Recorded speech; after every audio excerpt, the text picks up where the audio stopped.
I can buy a bunch of east-facing real estate and sell it again. You missed.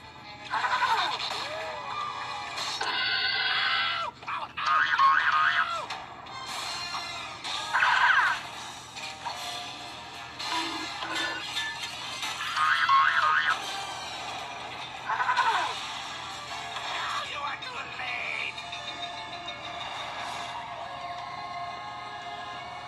Quake in your boots and watch helplessly as the unimaginable electromagnetic forces pull the eastern seaboard, thereby reversing rotation on them. Well, that didn't work.